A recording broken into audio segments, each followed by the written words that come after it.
Without any further ado, here is Mr. Wil Wheaton.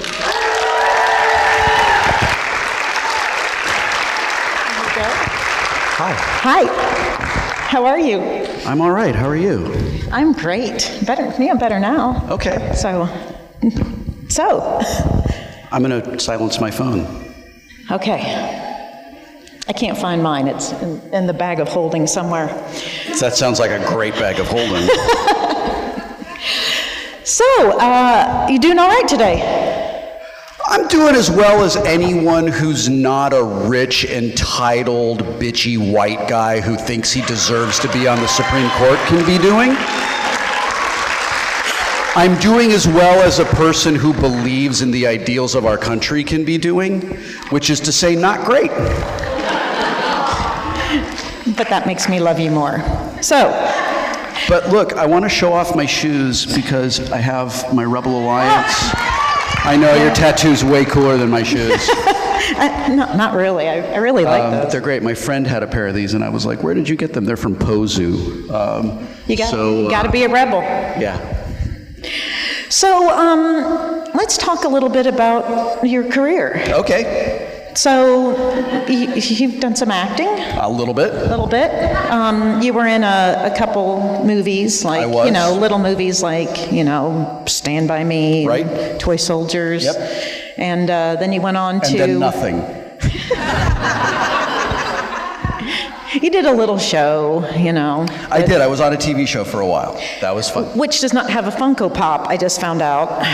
So I'm back. We're backstage, and I'm talking to Mike, and Mike's got this amazing Funko Pop that actually bobbleheads. So, yeah, and I was telling him that I am the only one of my friends who works in genre entertainment who does not have a Funko Pop. Yeah, I think. Listen, it's cool. Like, I accept my position in the universe. I accept my place in fandom and in media. Like, I understand. Like, I am a minor player in all of this. I get it. But there's just something about being the only one of my friends who doesn't have this amazing thing. Yeah. So, tweet Funko. Let's go. Okay, we gotcha. We got your back. And they'll be like, okay, so each one is going to cost $40,000 so that we can make back for how many we'll sell. But I'm learning how to design in 3D printing, and I'm going to make one of my own. God damn it! It'll be fun. I made a Jeff Lynne from ELO one out of Bob Ross, so. The Bob Ross ones are great. They are great. The Deadpool as Bob Ross is pretty funny. Has there been a Deadpool dance party at this show yet? Has anybody seen that? At every convention I'm at where there are people cosplaying Deadplay, there will eventually be this Deadpool dance party that happens, and like it just springs up, there will be Deadpools out, and they will just start having a dance party, and it is so fun. It is this wonderful, pure expression of joy. And I was in Phoenix, and the Deadpool dance party started, and then a couple of the bingo ball security guys were decided these people are having fun and we can't have that, and they just they weren't people with the con, they were with the convention center, and you have never seen a crowd turn on a group of security guys so fast. Like, I've been at punk shows where the audience was more deferential to the security guards than nerds who were like, don't you mess with my Deadpool dance party. We need this. So I want to ask you, last time you spoke, we talked about, it was on LeVar, but we talked about you were on this show. I don't know, have you guys heard of the show Big Bang Theory? And I enjoy being a very small part of that show. You were talking about the wedding and your reaction to not performing the wedding. So would you like to tell these people that? Well, I'm sure you've seen it, right? Like, I mean, if you watched The Big Bang Theory, you watched their wedding. That scene was phenomenal. We spent all day shooting it because there were so many people in it that we had to shoot it before the audience was in the theater so that they could get all the coverage of all the different actors. And for every one of us that was in that scene, all of us could not, but there was someone in that scene that we couldn't believe we got to work with. So, like, all of us were just geeked out about being in the scene with Mark Hamill. I was out of my mind that I got to be in a scene with Laurie Metcalf and Kathy Bates. Like, it was really fun to see all of these people who are massively successful, who have done work that we care about, that have inspired us and entertained us for years, to be super excited to be working with each other. And it was fun. It was like you never stopped being a fan. Mm-hmm. It was. So when you thought you were going to perform the wedding, when you were reading the script. Yeah. So I got the script, and I'm reading through it, and there's a line where Amy's like, I just talked to Wil Wheaton. He's he's good to go for the wedding. So I yell out of my office to my wife, "Oh my God, I get to officiate the wedding!" And she's like, "That's so exciting!" And then I get a little bit further in, and I was like, "Actually, I don't." And she was like, "That sucks." And I was like, "No, it's really good. It's really cool. I get a really great joke, and I don't have to do any of the hard work of that scene." And you got to hang out with Mark Hamill. Yeah, Mark's great. Cool. Like, that's a thing that I never thought I would ever get to say. Like, oh, Mark is great, right? The day that we did the table read, my friend Nikki, who's one of the assistant directors on the show, put me in a different seat than I'm usually in at the table. So what happens is on Wednesday morning, we go to the studio, and there are conference room tables all assembled together, and the cast sits around it, and we read the script so that the writers and the producers can hear that script for the first time, and they can get a sense of what jokes are working and what jokes need to be worked on, and we do that, and it's really fun. But there's a spot that I always sit next. I sit between Mayim and Kevin Sussman, who plays Stuart. And on this particular day, I was on the other side of the table, and I was like, what's going on? Like, I've got my spot. Like, what is this about? Like, suddenly after 11 seasons, like, I'm not in my spot? Like, what's going on? And Nikki says, yeah, some jerk decided to seat you next to Mark Hamill. So she had done that because she knows how much I love him. And he sits down next to me and introduces himself, and I was like, And he gets into the script, and he gets to this part where he goes, "Who are you?" And he says, "I just have to stop right now and make sure everyone knows that of course I know who you are." And then I was just like, "I'm out, I'm done. I can't, as they say, I literally could not even." And he was just a delight. He was such a delightful person. I just love that. I just wanted to bring up, you do some tabletop gaming. I do, I love it. Yes, so talk a little bit about your pushing with that with Felicia Day and also the Guild, which is just fabulous. So Felicia and I have been friends for over 10 years at this point, and we got to know each other because we were both at the Acme Comedy Theater in Los Angeles. I was in the Saturday night main company, and Felicia was in the Sunday night Bravo company. It's sort of like major leagues and minor leagues. And I had heard that the Bravo company show that was happening when we were in the main show was really good. And when I was in the Bravo company, it meant a lot to me when people from the main company show would come and watch us. Mm-hmm. So I was like, well, I'm gonna go see that show and support them because I'll be working with them in a year. And I went to see that show, and she stood out in a show that was already really good. So one of my writing partners was Kim Evie, and she's friends with Felicia. And Kim and Felicia had been doing the Guild. I was already a fan of the Guild. I thought it was really creative and really clever. We have to remember that at that time, no one was doing shows like the Guild. Now YouTube's full of shows that people have independently produced, but back then nobody was really doing them. And Felicia kind of started that. And I loved it, and I really wanted to be part of it. So Felicia pitched the idea to me, will you be on the Guild? And I was like, I'll do anything, with you. I think you're brilliant, and I just think you're super creative, and I would love that. And we did the Guild together, and it was an incredible experience and really a lot of fun. And then after the Guild was all finished, she had this offer from Google to start a network, and they said, come in to us and pitch us your list of shows that you want to do. And she called me and she said, I have to give them a list of shows that I want to do, and I thought maybe you would like to do a show on the network with me. And I said, yeah, what did you have? Did you have anything in mind? And she said, I was thinking about a show where you review like board games, because I know how much you like to play board games. And I said, that sounds really fun, but the best way to actually review a board game is to play the board game and show people what actually happens in the game. And oh my God, we could get some of our friends who are from TV and movies to come and play these games with us. And it would be like people who don't play games would tune in because they want to see like Zachary Levi play a game on the show. And then people who are like fans of gaming will see these people, and then they'll go and watch their TV shows, and like everybody wins, and it's going to be this great show. And that was how Tabletop came together. It literally exploded out of my brain, like fully formed.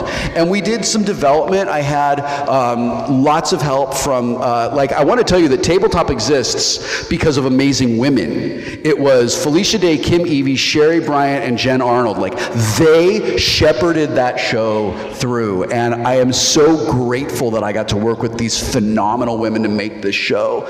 And it was great. I loved being part of it. I loved what we did. I'm really proud of what we did. I'm really sad that it's over. I'm really sad that Legendary sucks as hard as they do. But I am hopeful that sometime in the next year we'll be able to release something that is similar to but legally distinctly different from Tabletop on a different network. And we will watch it. And when I go to pitch to another network, I'll say, you guys, I was in Baltimore, and that announcement elicited mild and polite applause. So, just so you know, there are people who are not totally offended by the possibility that this might exist.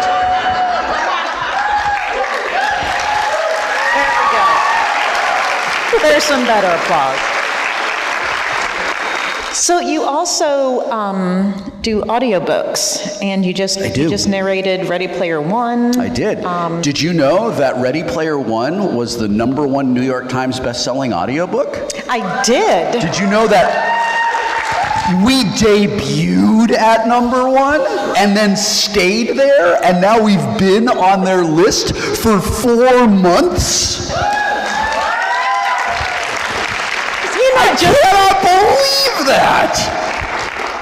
Yeah, it's awesome. It's really great. It's a wonderful gift. You know, all I want to do is create things that people care about. And all I want to do is put joy into the world and give people just something that they can enjoy, because I don't know if you've been out in the world, but it sucks. And as entertainers, I think we have this incredible responsibility right now to create things that give people a break from how terrible the world is. And I am really, really grateful that the work that I did with Ernie and with Ready Player One has found the audience that it found, and that it continues to find new people, and it's something that parents can share with their kids. I love it. You also, one of my favorite shows is Welcome to Night Vale. Anybody? Yeah, that's fun. Thank you. So how did that come about? I mean, did they just say, hey, you're cool? I fell in love with Welcome to Night Vale. I was a little late to the party. I came in around episode 5, and I just binged it, and I thought it was great.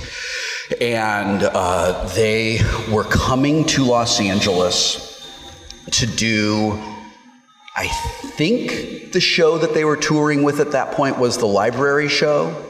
And Joseph and Jeffrey emailed me, and they said, we understand that you're a fan of the show, and we're coming to Los Angeles. We wondered if you would like to be a surprise guest in the show and be an intern who gets killed in the library. And I was like, yes, absolutely. Just tell me when to be there. And we did the show at Largo at the Coronet in LA. And I hit it off with Jeffrey and Joseph and Cecil and Jessica, and like we all had the same kind of creative inspirations and the same kind of like fundamental beliefs. And when the show was over, I said, listen, if you ever want anything from me at all, I will work for you for free because I love the work so much and I'd love to be part of it. And they were like, rad, we'll let you know. And a few months later, Joseph emailed me and said, so we're thinking about introducing this character, Earl Harlan, to the world, and we would love for you to be part of the show. Will you be Earl? And I was like, absolutely. Like I meant it when I said I will do anything for you. So it's been really, really fun. And that has been a wonderful part of my career to be part of that show. One person like that. We are going to start taking questions soon, so if you want to line up, the microphone's right over here. Make sure you introduce yourself first. I just wanted to bring up, you also, you play poker? I do. I haven't played competitively in a really long time. I did wipe out a cash game at Caesar's Palace a couple of months ago. We went to see Steve Martin and Martin Short in their show. Oh my God. It was amazing. It was so great. Turns out I really like bluegrass. I didn't know that. I had no idea that I enjoyed bluegrass music as much as I do, but Steve Martin plays in a bluegrass band, and they were amazing. But I had a few hours to kill, and I don't enjoy gambling, but I love poker. And I went into the poker room and I sat down at a 1-2 no limit table, and I can still play because I wrecked that game, and it was really fun. So I sat down with about $200 and I left with about $1,000. Nice. It was really fun. But I don't play as much as I used to. I wish that we could play online in America. I think it's stupid that we don't, that especially since you can do sports betting, which is straight up gambling, that they won't let us do poker online, which is a bummer. But I'm hoping that those laws will change because it really is a lot of fun. But before we take questions, I just want to thank you for bringing so much joy into the world. So, I'm doing the best that I can. Thanks. I have to say, he met my daughter at the last convention we were at, and she is totally obsessed now. Just totally. I'm so sorry. That's a bummer. I'm gonna She doesn't like anything either. I'm gonna let her down. That's one of the realities that I live with, is that I know I hear from people who are like, I really like the work that you do, and I really care about the stuff that you do. And I'm so imperfect, and I try so hard to be the person that I need in the world, and I try really hard to be that person for other people, and I miss the mark a lot, but I'm doing the best that I can.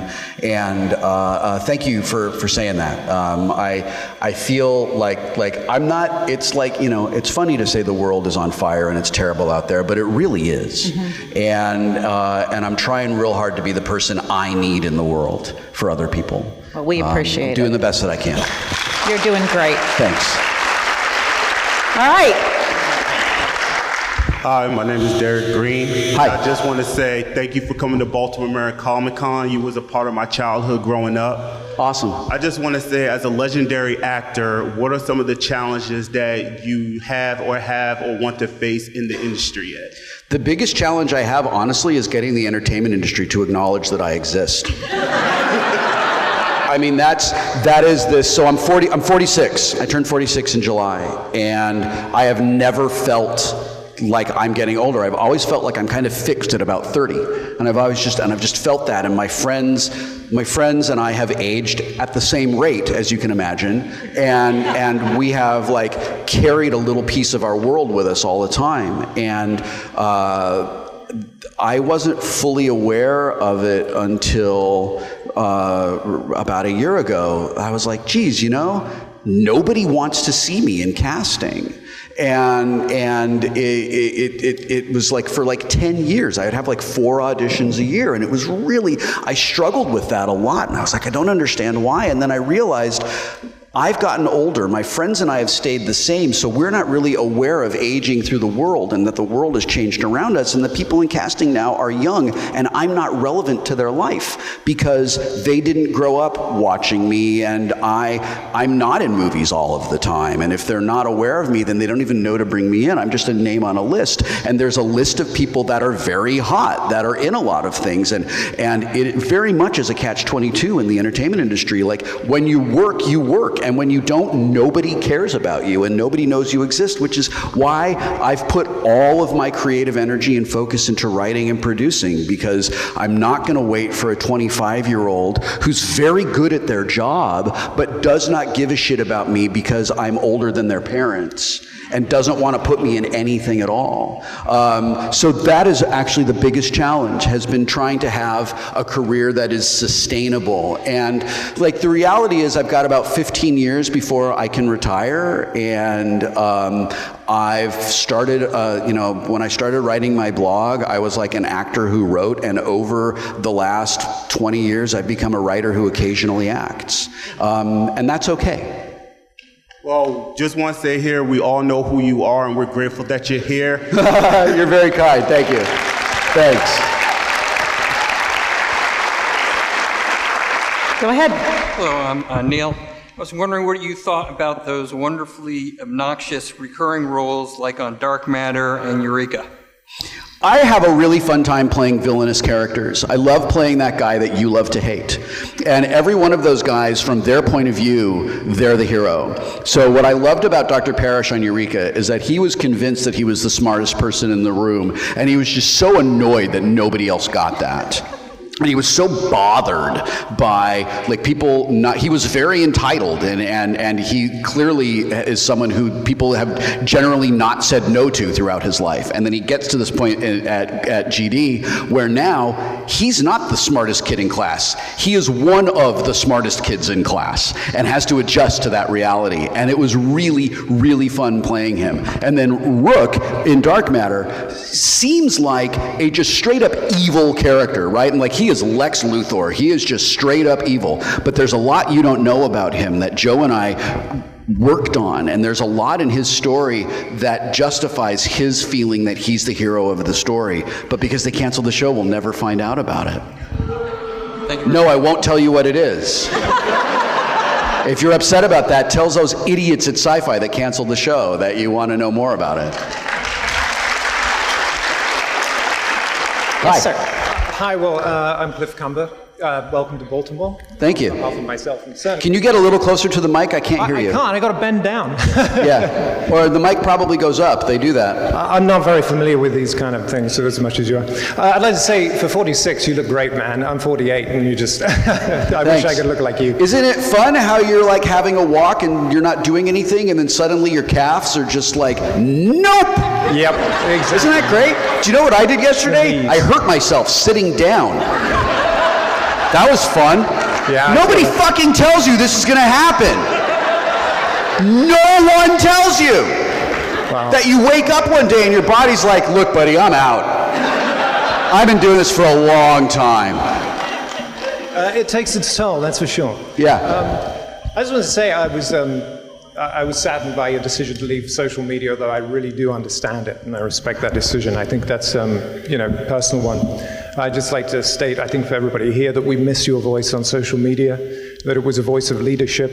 I appreciate that. Desperately needed in these times. We need people like you to speak up for people like us in this room. Thank you. You're very kind. Thank you. That's not a question, but thank you. Yeah, thanks a lot. Thank you. Hi, Hi. My name is Jamiel. Hi. And, when you put a group of people that are great on their own industry and essentially make an all-star cast for a story, there are bound to be a bunch of funny stories. So I would like to know, there's one of your little, less known works is as part of The Legend of Drizzt, along with Felicia Day, Dan Harmon, Tom Felton, Weird Al, Ice-T.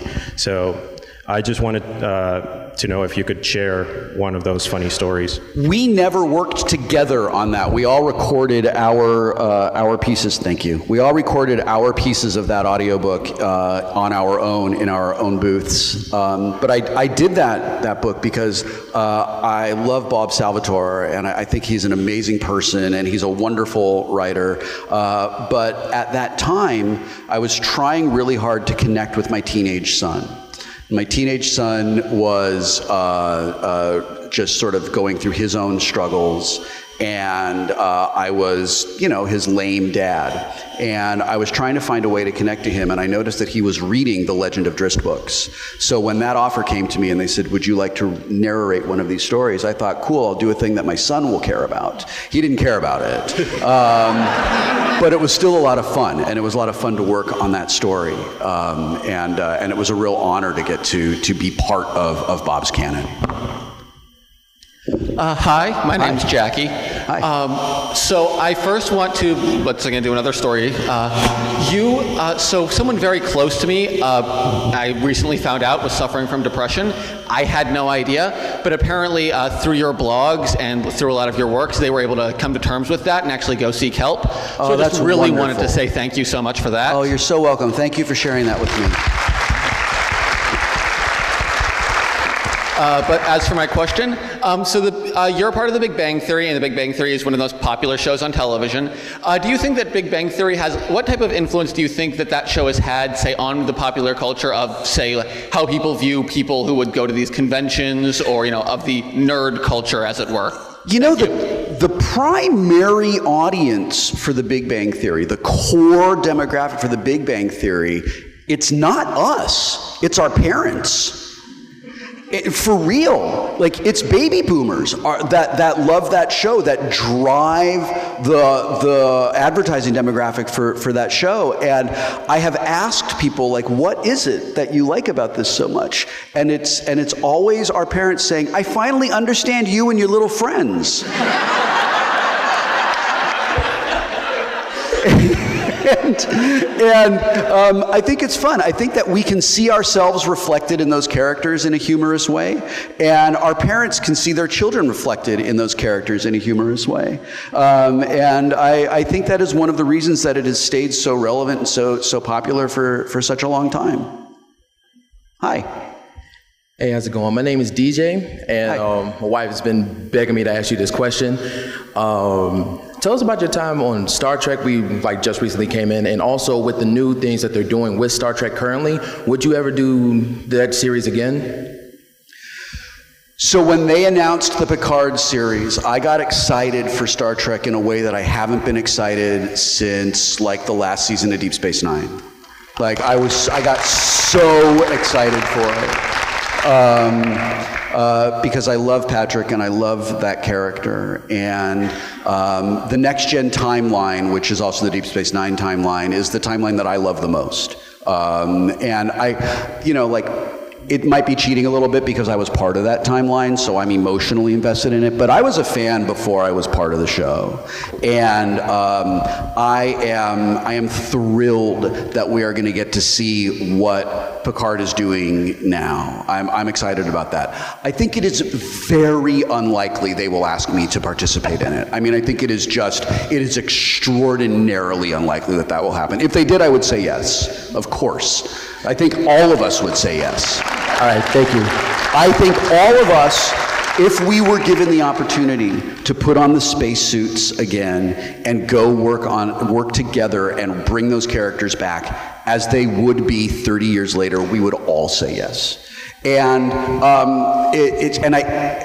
I don't think it's because we want the work. I don't think it's because we need the money. I don't think it's because we don't have other things to do. It's because we love each other so much. And an opportunity, even for a day, to return emotionally to some of the best times of our lives, I think that we would jump at that opportunity. Hi. Hi.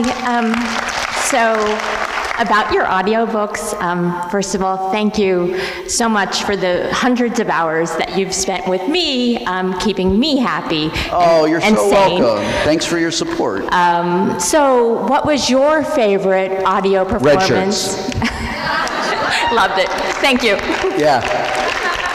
In Red Shirts, there is a coda in Red Shirts that is a fellow writing a letter to another fellow about his wife who has died.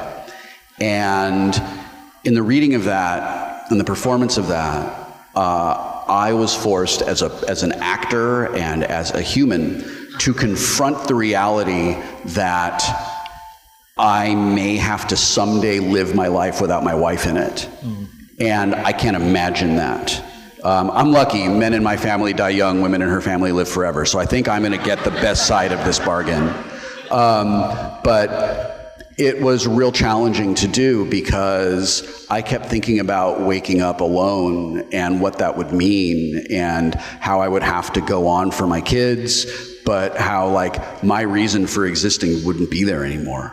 And that I cannot even imagine my life without my wife in it. And, when I was a little kid, I asked my dad, like, who's your best friend? And he was like, your mom. And I was like, yeah, I know you have to say that, but who's your best friend? I didn't understand that until I had been married for a few years. And my wife and I have been together, it'll be 23 years this December.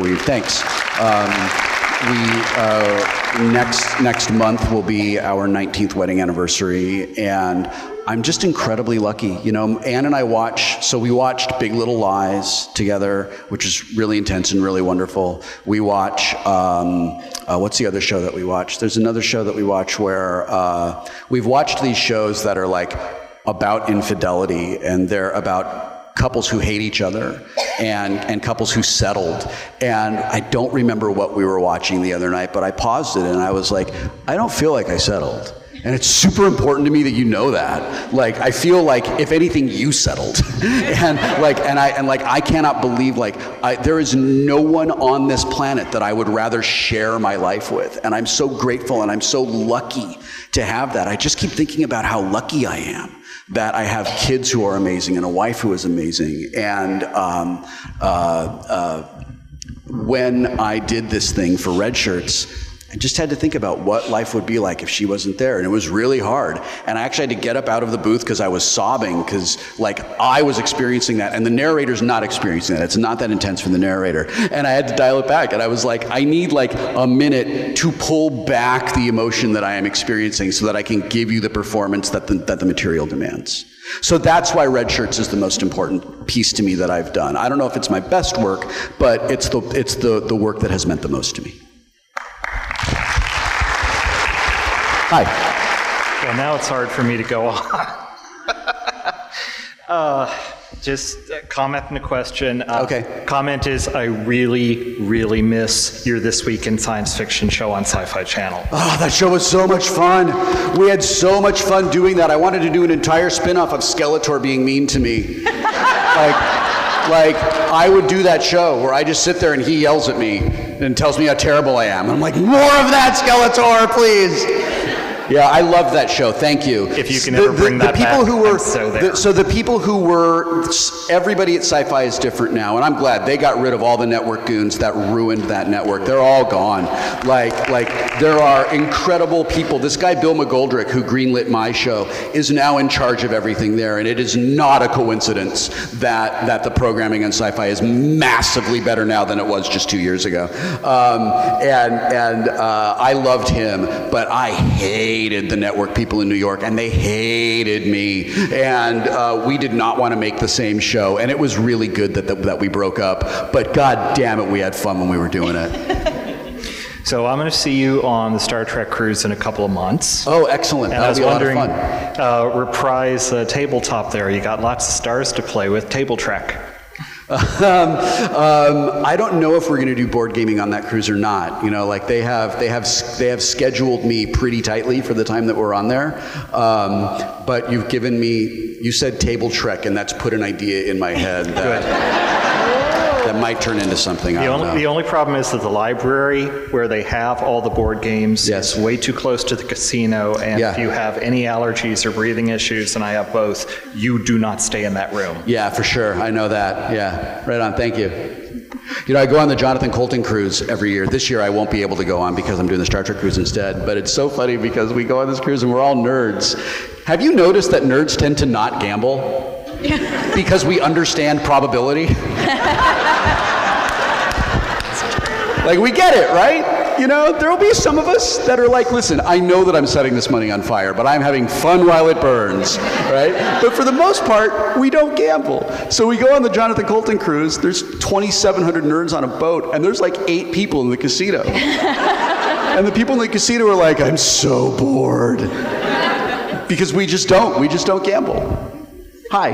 Hi, my name is Maddie Rogers, and I follow you on Instagram, and it's so much fun to follow you on there. Oh, thanks. I am 45. I just started wearing reading glasses, and Did you have this conversation with your doctor? Hey, I'm having a hard time seeing things. Yeah, you're 45. That happens. Why don't they tell us this? That's literally what he said. Like, let me prepare for it. Let me ease into it. Yep, that's literally what he said to me. So. Yeah, the lens in your eye isn't as soft and supple as it used to be. Thanks. You know what? My stomach is real soft and supple. Can I trade? I'll say that next time I go for my checkup. Yeah. Thank you. And there's somebody in the outer office, you know what, it's just a middle-aged person, they're getting glasses for the first time, they got a whole thing they got to go through. Oh, I can't wait to go back to Lens Crafters. Just a couple of quick things. I'm a huge Star Wars fan. As am I. A little obsessed. Yeah. People every day on Facebook will post on my wall an R2-D2 trash can for sale, or a Death Star fire pit. I mean, every day. Yep. And Carrie Fisher died on my birthday. That's a drag. And it was like, so yeah, uber fan. It's been a difficult time without her. It was hard to watch the last couple films. I don't know if it was for you, but that was tough. I never got to know her well. I met her in a couple of green rooms, and honestly, I was more into Gary.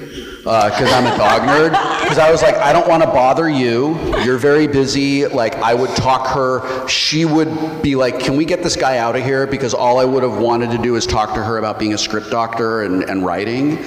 But I'm a dog nerd. And she was like, can I talk? I was like, can I talk to Gary? And she's like, Gary, can he talk to you? And Gary was like, yeah, let's hang out, buddy. I got a belly and you're going to scratch it. And I was like, I am into this. I'm jealous that you got to hang out with Gary. When we went to we got to go to opening day of The Last Jedi. So we went to Chinese to see it. And Gary was there, and he was dressed as an X-Wing pilot. And it was rad. And my wife was like, oh my God, somebody dressed up their dog. And I was like, babe, that's not just a dog. That's literally Gary Fisher. Yeah, it was great. That's awesome. Yeah. I'm Dog Day Girl on IG. And Excellent. So dog, that's great. Yeah, thank you. But my question is, I also thought about doing the Bob Ross thing. Yeah. And giving it a shot. Yeah. And I was like, no, because I'm not an artist in that way. Neither am I. I'm artist in other ways. Right. And I was like, no, forget it, I'm not going to do it. And then you did it. Yeah. So I'm going to do it. That's rad. You're going to have so much fun. My question is, how do you deal with the perfection issues? Because you've mentioned that, and I'm going to be the same way. How should I enter doing the paintings? That's a great question. And I think that I have found some wisdom in this that is applicable to other aspects of my life, and you can decide if you want to apply it or not. For those of you who don't know, earlier this year, my wife and I were driven out of our house by black mold, and it super sucked, and insurance won't pay for it, which is great. when we were out of the house, we started watching Bob Ross on Netflix every night as a way to like relax and soothe and be calm and quiet. And after we had watched about 10 or 12 episodes, I said to my wife, I think I want to do this.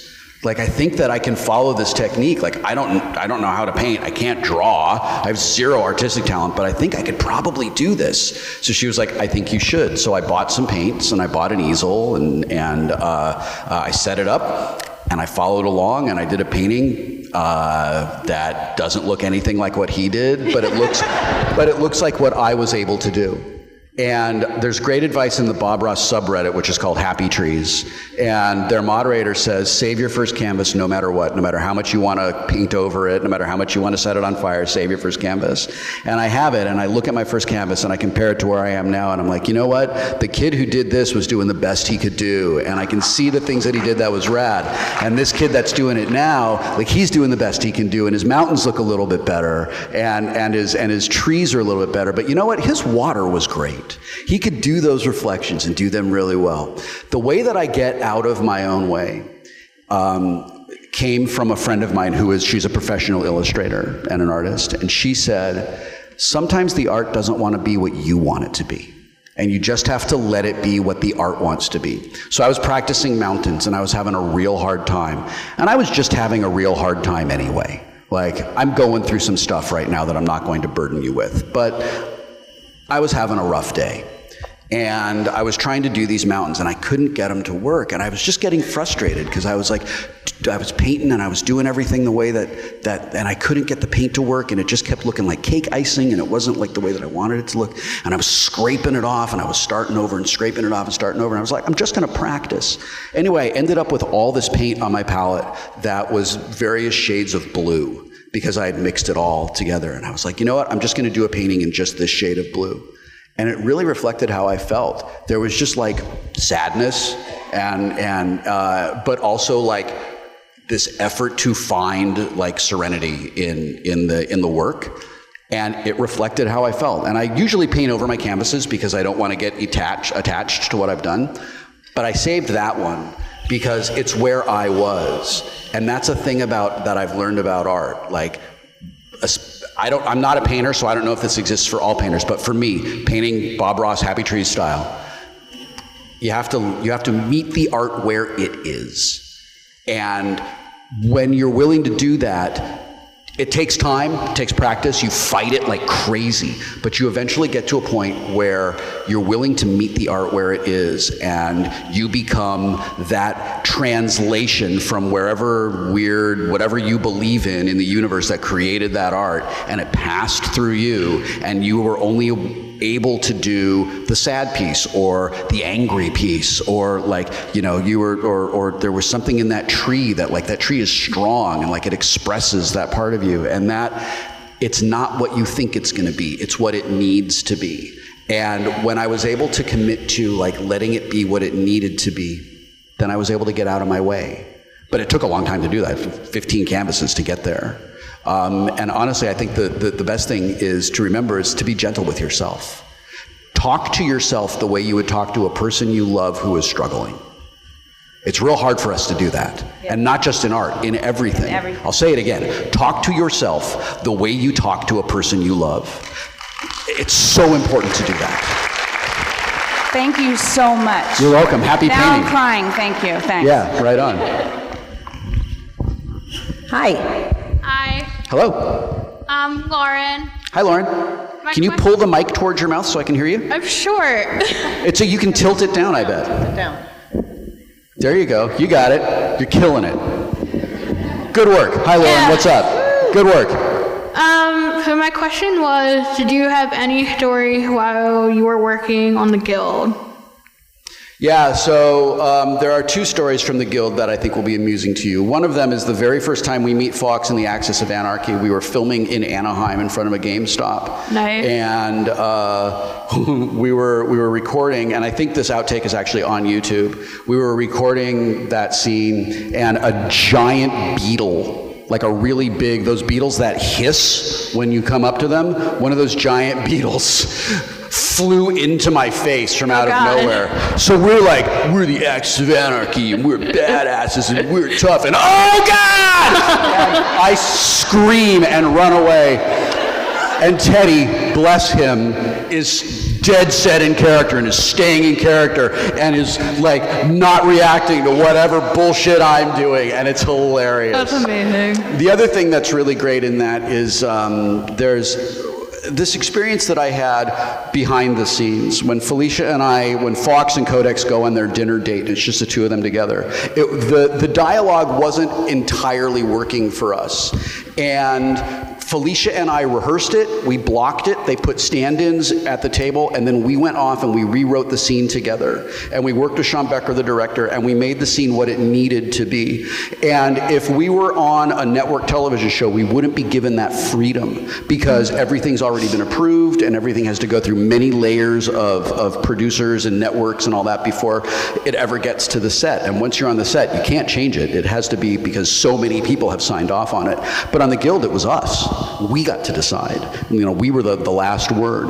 And that level of creative freedom was really inspiring to me, and it's one of the things that pushed me toward being a writer, because I like being the last word on things. Writer, last word. Thank you. Thank you. Thank you. Thank you very much.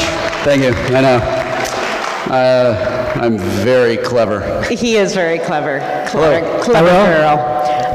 Let's do try and get through everybody, because we only have a few minutes left. So great, and I'll try to not be so damn long-winded. Quick round. Go. All right, I'm a new father, 9-month-old. Just wondering. Congratulations. Some nerd fatherly advice to my new son. What are some good tips or things Your to kid look out might for? not grow up to be a nerd. That might happen. Your kid might be a jock. Your kid might not love the same things that you love. And I have to tell you, love your kid no matter what. Love your child whether they're doing a thing that, as long as they're not hurting someone, if they don't share the same interests as you, that's okay. I am struggling with this with my own dad, and it's really hard. So make sure that your children know that they are loved unconditionally. Hold them to account, set boundaries, be a role model, make them responsible for the choices that they make, but make sure that they know at the end of all of it that they are loved unconditionally. Awesome, thank you. You're welcome. Hello. Hi. Nicole.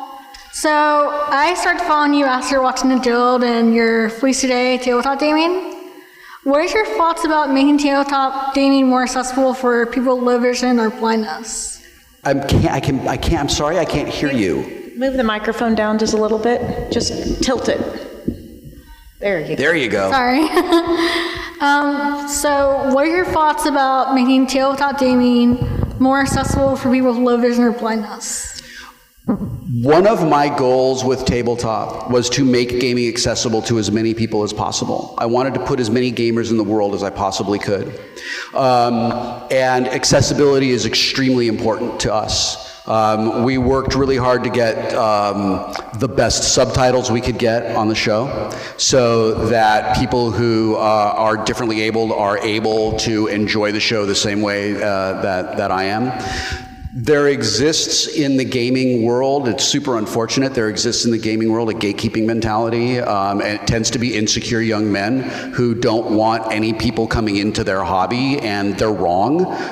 And I feel like they are a virus that we have to get out of our community, and that we should make gaming as accessible to everyone. If someone wants to play a game, then they have the absolute right to go into a game shop or a cafe or someone's place and play games with them. Thank you. You're welcome. Thank you. Hi, Will. My name is Mark. I have a quick question about your appearance on Critical Role. And did you ever discuss with Matt Mercer whatever happened to Thorbeer after his interactions with Vox Machina? No, but I have I got to do a really wonderful thing, and I got to spend a day with a kid from Make-A-Wish, and I took him to Critical Role, and we got to sit with them 3 episodes, it was about their 3rd episode into this new storyline, and I told all of them when I was there, if you have room, and if Torbjörn works in this storyline, I would love to bring him back. If he doesn't work, I would love to roll a new character and just show up for 1 episode because it is so much fun to do. One of the things that we did decide retroactively is that the reason Torbjörn rolled so badly and the reason Torbjörn was so ineffective and was so just useless is that he was profoundly hungover.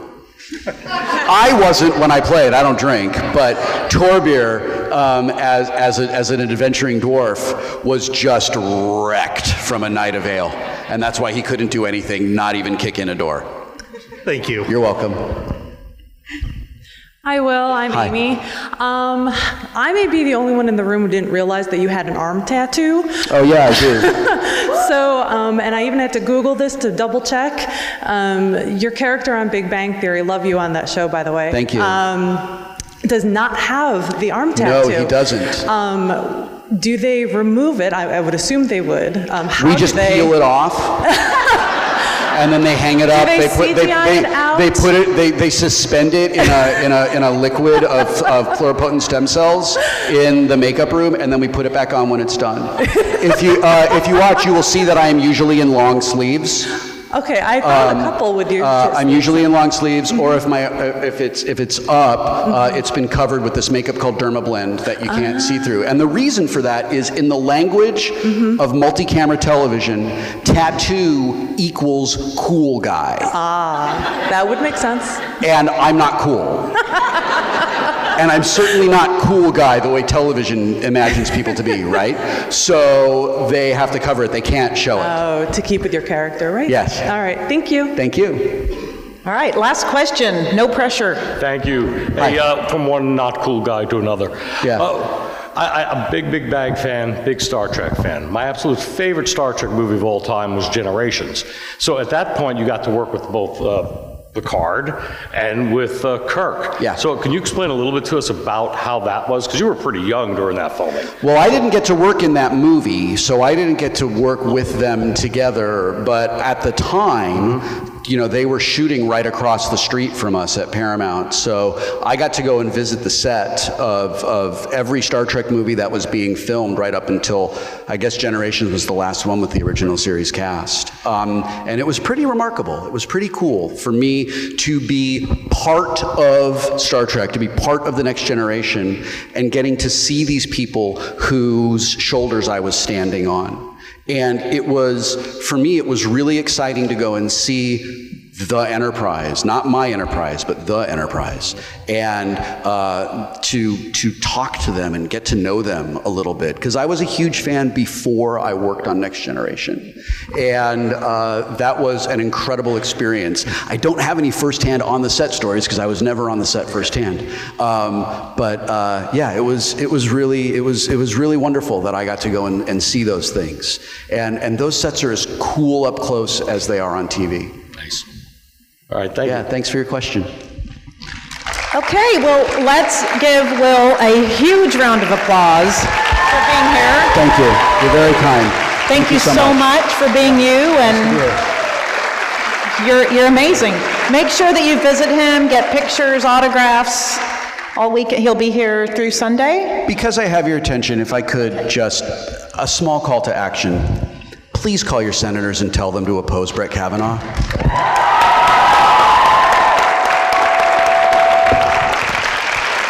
And vote. And get out to vote in November. Thank you very much, everybody. Thanks for watching all the way to the end.